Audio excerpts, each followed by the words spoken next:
Assalamualaikum warahmatullahi wabarakatuh. Bismillahirrahmanirrahim.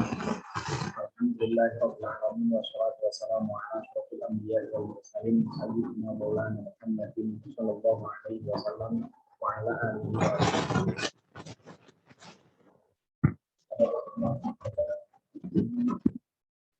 Materi Masal PS sehingga nanti materi ini mulai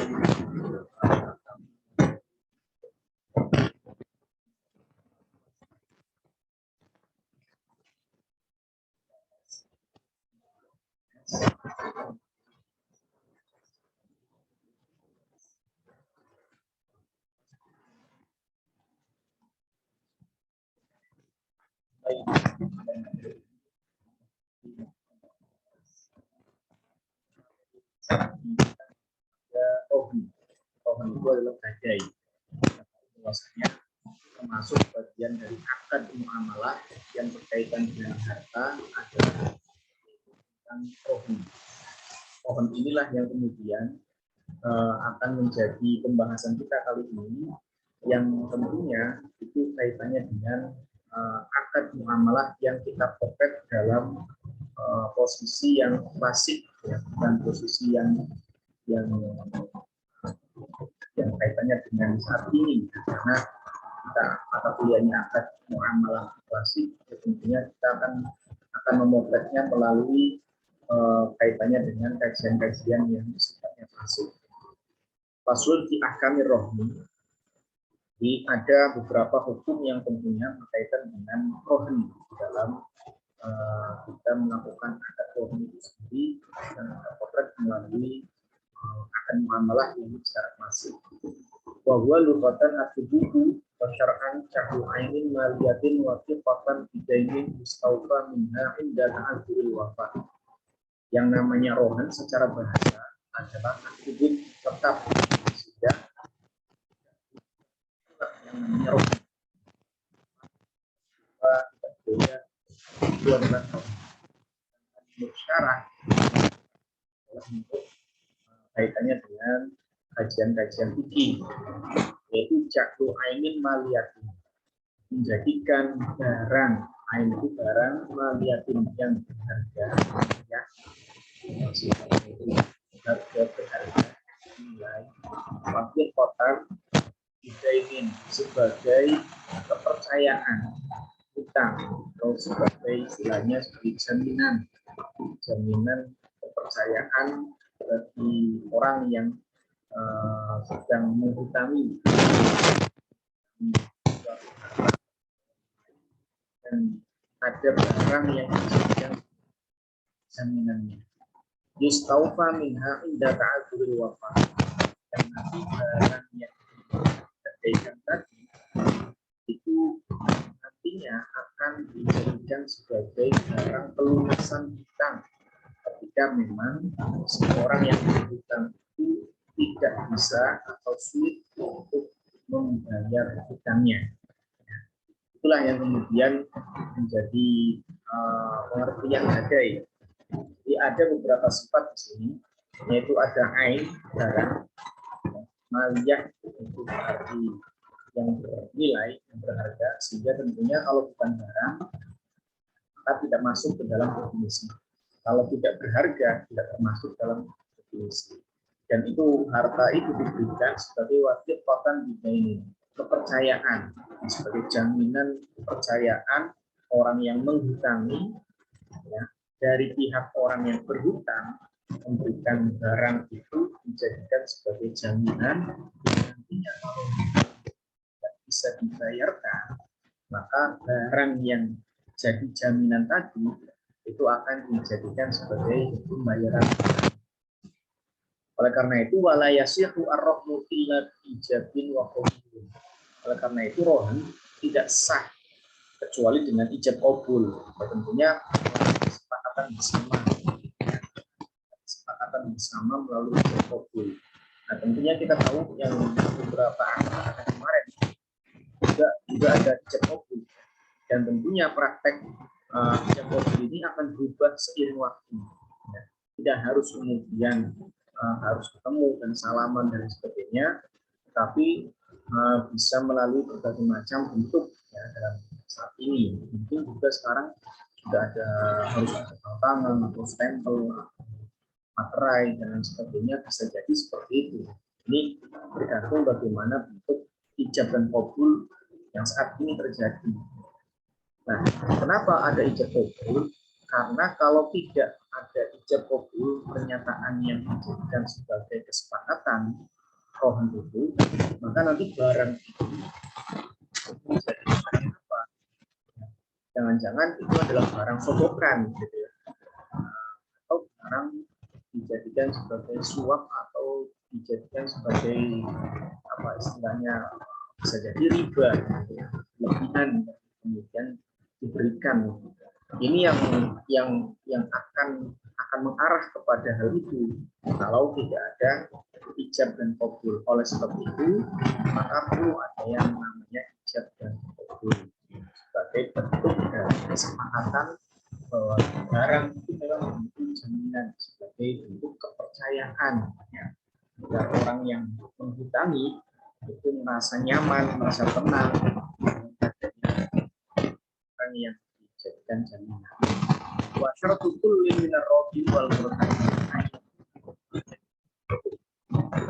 Masing-masing orang yang robi itu orang yang berbeda. Murtad itu berarti orang yang robi ini adalah orang yang ini adalah orang yang bintang. Masing-masing syarat dari keduanya adalah mutlaqul tasawuf, yang akan sah tentang perbuatannya, bukan orang yang terkena hajar yang kemarin, orang yang kemudian ditahan, tidak diperbolehkan untuk melakukan transaksi terhadap hartanya. Ada yang total, ada yang kemudian setengah, ada yang beberapa uang atau harta saja yang kemudian dihajar, yang lainnya tidak. Jadi keduanya harus mutlaqul tasawuf, istilahnya ya. Mutlaqul tasawuf itu harus menjadi syarat dimiliki oleh orang yang menggadaikan dan orang yang menerima gadai, sebagai bentuk bahwa mereka itu orang yang punya kapasitas, punya melakukan transaksi. Kemudian selanjutnya terkait dengan apa yang dimaksud dengan barang yang digadaikan itu, sebagaimana disampaikan oleh musannif kitab ini, wa kullu ma jaza bainahu jazaruhu bastaqaru futuha fi himmah. Jadi segala sesuatu yang dijual belikan itu boleh, maka tentunya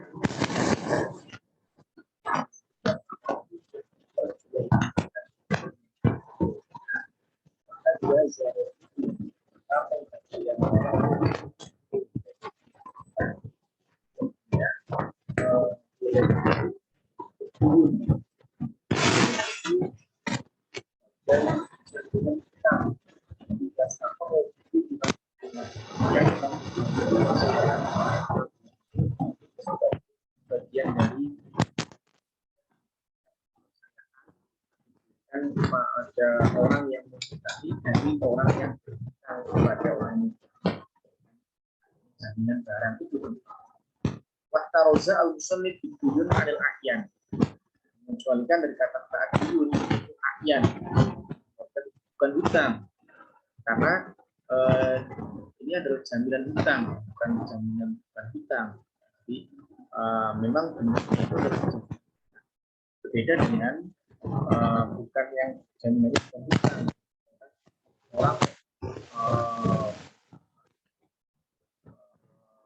Orang menyewa misalnya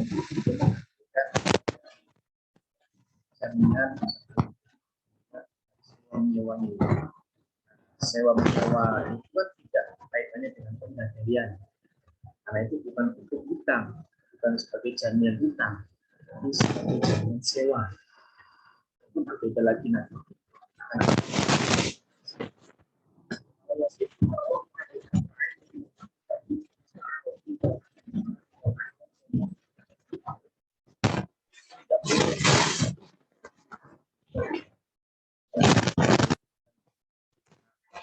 berupa barang yang digosok.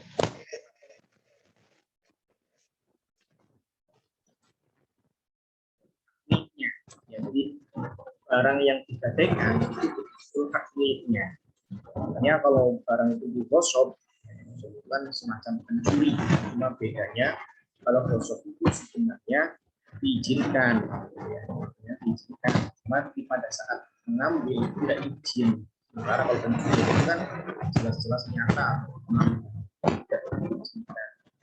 Kemudian dipinjam, misalkan peminjaman. Jadi misalkan ada orang pinjam motor orang lain, terus motor yang dipinjam, yang dapat pinjaman dari orang lain itu dia gadaikan motornya, itu nggak boleh, tidak sah secara resmi, ya. Ya walaupun dalam prakteknya itu bisa jadi, ya, karena kalau sudah ada STNK gitu ya, motor sudah hanya kan kadang bisa gitu ya, atau mungkin pinjamkan kalian tidak hanya SMK-nya, PPKB-nya sekalian misalnya. Nah, sehingga tempat penggadaian kan anak-anaknya tahu bahwa itu ada SMK, ada PPKB, sehingga dianggap sebagai motornya, walaupun itu namanya bukan atas namanya dia misalkan itu. Kamu meminjam KTP dari orang yang memiliki motor itu, tapi bentuknya adalah pinjaman. Maka tidak boleh kemudian dijadikan sebagai barang jaminan atau rohan, itu nggak boleh. Ini dikarenakan harus dimiliki atau menjadi hak milik, barang yang digadaikan harus menjadi hak milik bagi si rohin, ya, harta yang dijadikan wahtaroza istiqrori ainid duyun wahtaroza istiqrorin anid duyun qabla istiqroriha adai salam wa ainid zaman muddatal khiyar. Nah, mengecualikan tadi dikatakan bahwa ada ketetapan bahwa itu adalah hutang. Sudah dipastikan bahwa itu hutang. Mengecualikan kalau itu tidak istiqror, hutang seperti hutang salam itu kan tidak istiqror, karena dia hanya sekedar tempo saja pembayarannya, tempo pada barang jadi baru dibayarkan.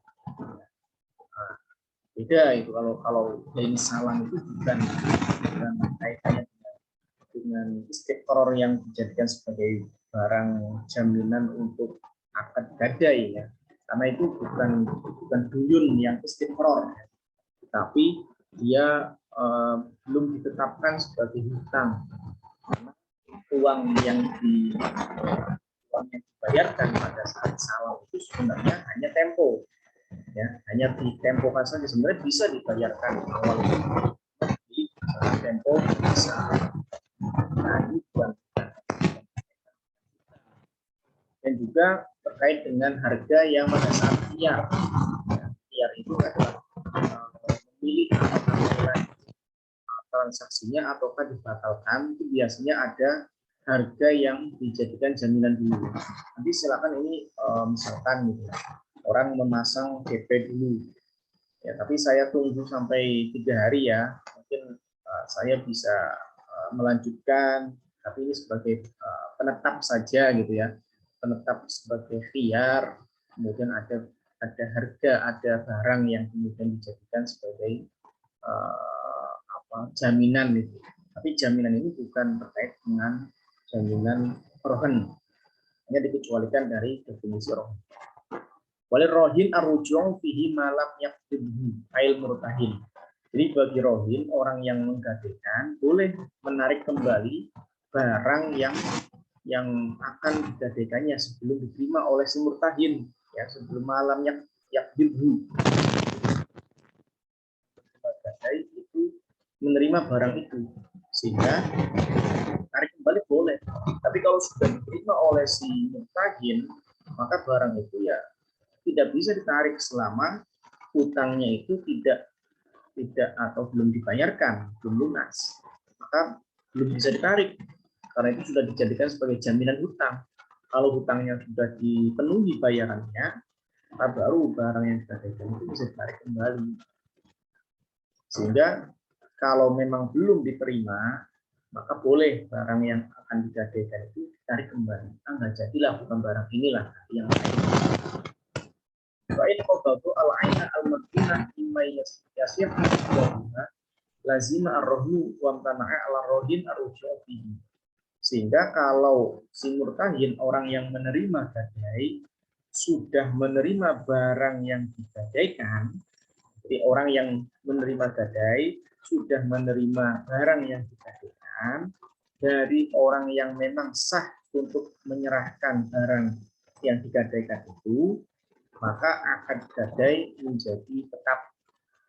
Sehingga bagi rohin, orang yang menggadaikan barang itu tidak boleh menarik kembali barang yang sudah diterima oleh si murtahin. Ini adalah konsekuensi dari adanya akad gadai yang sudah ditetapkan. Kemudian berkaitan dengan rohen, itu pada dasarnya adalah merupakan akad amanah. Warohnu watahu al-amanah. Jadi bentuknya rohen, akad rohen itu berdasarkan amanah. Kalau berdasarkan amanah, maka keduanya, baik rohin maupun si murtahin, saling percaya, saling mempercayai antar keduanya, antara masing-masing dari rohin maupun murtahin. Oleh karena itu, wahina izin la yatmanhu al-murtahin ay la yatmanu al-murtahin al-marhuna illa bitta'addi bihi. Oleh karena itu, orang yang menerima gadai, orang si murtahin, tidak wajib mengganti rugi barang yang sudah digadaikan kepadanya, kecuali dia melakukan kerusakan itu pada barang yang digadaikan itu dengan cara bitta'addi, dengan cara ceroboh, dengan cara sembrono. Ya. Misalkan motor kan rohin pada si murtahin, ternyata motornya hilang. Nah, motornya hilang itu karena ini akad amanah, maka si murtahin tidak wajib mengganti rugi motor yang hilang itu, kecuali kalau memang motor itu hilang itu karena kesembronoan dari murtahin. Kayak misalkan di malam hari kok motornya masih di luar, bahkan mungkin kuncinya masih nyangkut di motornya gitu. Nah, itu berarti hubungan dari si murtahin terhadap marhun, terhadap barang yang digadaikan. Maka kalau seperti itu wajib untuk mengganti rugi barang yang digadaikan yang memang sudah hilang atau rusak dengan kesembronoan. Wala yasqutu bi talabihi syai'un minad dain, dan tidak ada bagian dari hutang yang menjadi hilang sebab adanya kerusakan dari barang yang digadaikan. Jadi, wah ini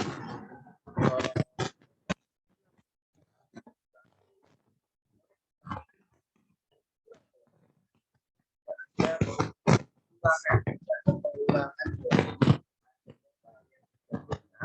karena itu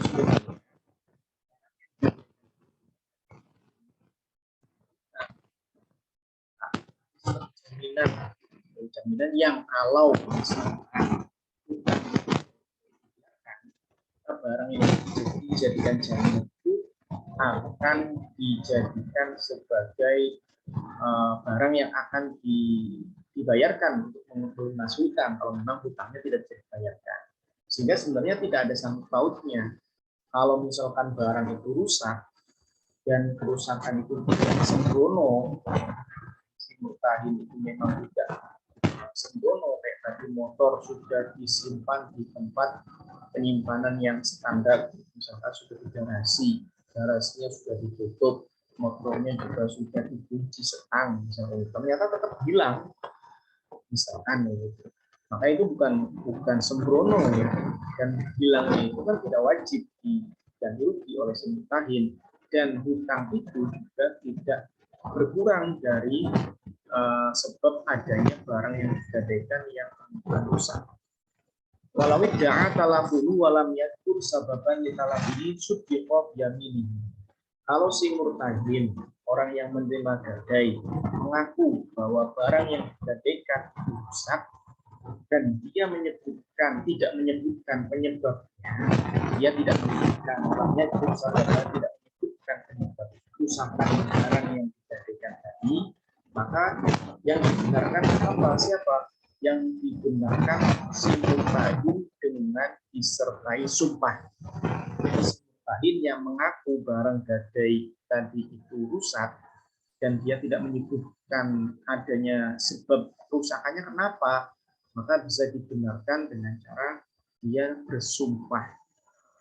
Fa in dzakara sababan zahiran lam yuqbal illa bi bayyinatin. Kalau dia si murtahin, si penerima gadai itu menyebutkan penyebab dari kerusakan barang yang digadaikan tadi dan sebab itu tampak jelas, maka tidak bisa diterima pengakuan dari si penyebutan dari si murtahin kecuali harus ada saksi, atau ada bukti yang bisa membuat pengakuan dari si murtahin tadi. Ini karena dia menyebutkan sebab yang jelas-jelas ada sebab kerusakan itu, sehingga bisa diterima pengakuan itu dengan adanya saksi. Tapi kalau sudah ada saksi yang mengaku dia mengatakan bahwa si murtahin betul-betul menjaga dengan baik barang yang digadaikan tapi ternyata rusak, misalkan tadi ada pencuri atau ada bencana misalkan itu dan ada saksinya, maka berarti tidak wajib untuk mengganti rugi barang yang digadaikan tersebut. Karena tadi wad'uhu al amanah, jadi bentuknya ya, diberlakukannya agar orang atas amanah saling percaya antar dua orang yang kemudian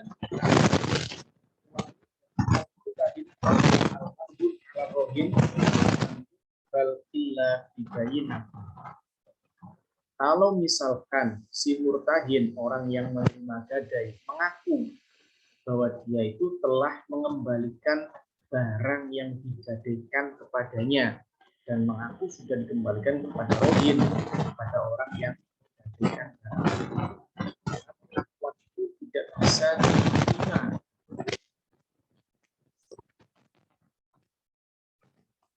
Kalau ada orang yang menerima gadai, saya kan kemarin sudah mengembalikan motornya kepada kamu, masa kamu lupa? Saya sudah mengembalikan loh.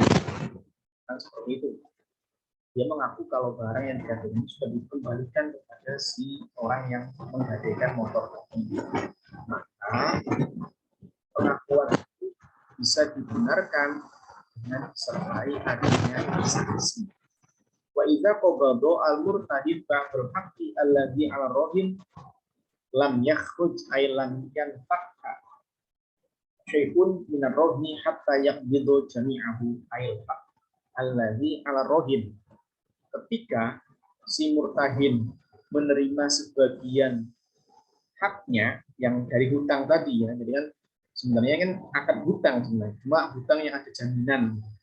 Nah, jadi hutang itu sudah dibayarkan setengah. Jadi misalkan hutangnya 20 juta, motor dijadikan jaminan, jaminannya adalah motor, nah, baru dibayarkan 10 juta, setengahnya, maka lam yakhruj, maka tidak bisa dikeluarkan motor yang dijadikan sebagai jaminan.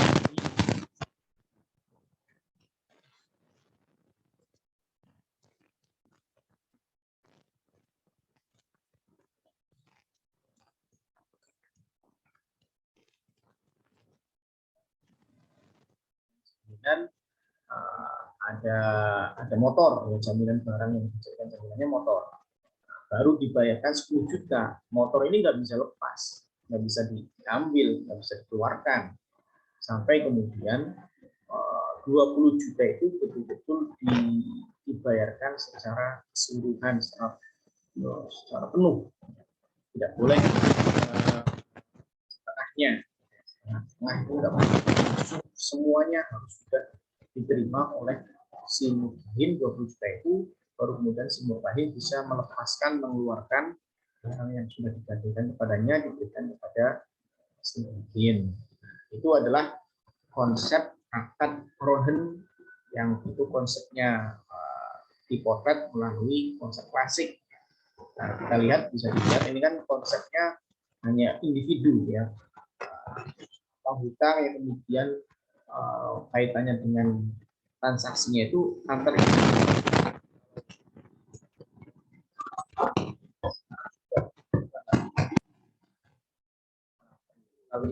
Tapi sekarang itu banyaknya adalah melalui lembaga keuangan syariah.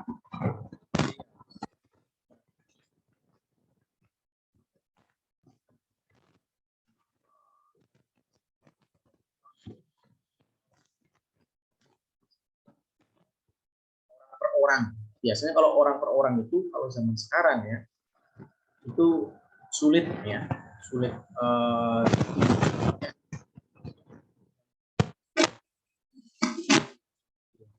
sulit untuk dilakukan pembukaan. Syarat-syaratnya kan masih mungkin masih manual ya.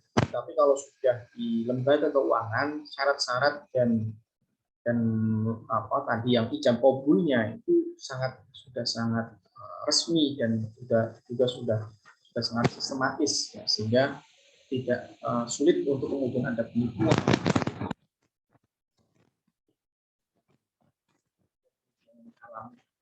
Sehingga bahkan juga barang yang dirohankan itu misalkan asuransi dan sebagainya kalau sekarang. Mungkin itu materi yang dapat disampaikan kaitan dengan konsep rohani. Demikian, terima kasih. Assalamualaikum warahmatullahi wabarakatuh.